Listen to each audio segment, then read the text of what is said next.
ng bayan, maasahan anumang panahon.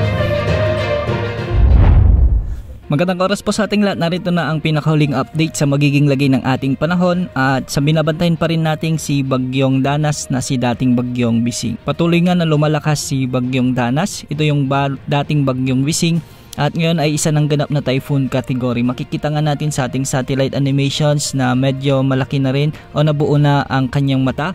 Ibig sabihin nito o indikasyon nito na mas malakas na ang pagbugso ng hangin na dala nito.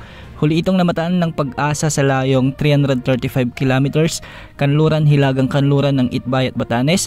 Nasa labas pa rin ito ng ating area of responsibility. Taglay ang lakas ng hangin na umaabot sa 130 kilometers per hour malapit sa gitna at pagbugsong umaabot naman sa 160 kilometers per hour. Sa kasalukuyan kumikilos ito ng hilagang silangan sa bilis naman na 15 kilometers per hour. Sa kasalukuyan nakataas pa rin o muling itinaas ng Pag-asa ang Tropical Cyclone Wind Signal number 1 sa Batanes, sa kanlurang bahagi ng Ilocos Norte at sa northwestern portion naman ng Ilocos Sur. Ang mga nasabing lalawigan ay posibleng makaranas ng mga pag-ulan at pagbugso ng hangin dala ng bagyong si Danas. Samantala nakakaranas naman ng mga pag-ulan at pagbugso ng hangin ang Batanes kung saan mas malapit ang sentro ng bagyo, kaya ang mga lugar dito ay posibleng makaranas ng mga katamtaman hanggang sa malalakas na pag-ulan na posibleng magdulot ng mga pagbaha at pagguho ng lupa.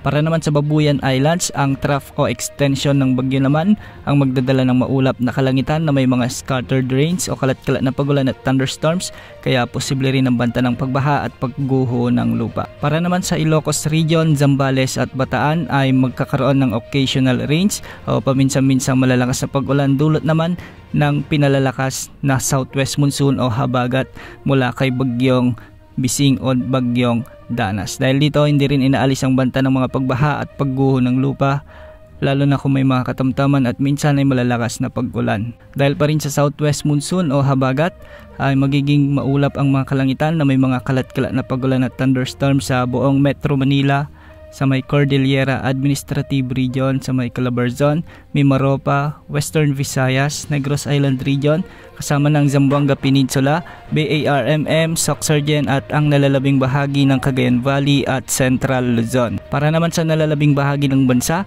ay habagat din ang magdadala ng bagyang maulap hanggang sa maulap na kalangitan na may mga tsansa ng mga kalat-kalat na pag-ulan at thunderstorms. Base sa latest forecast track na inilabas ng Pag-asa, patuloy nakikilos si Bagyong Danas ng hilagang silangan at pinupuntiryan nito ang kanlurang bahagi ng Taiwan na posibleng dumaplis muli ito o papasok sa ating area of responsibility.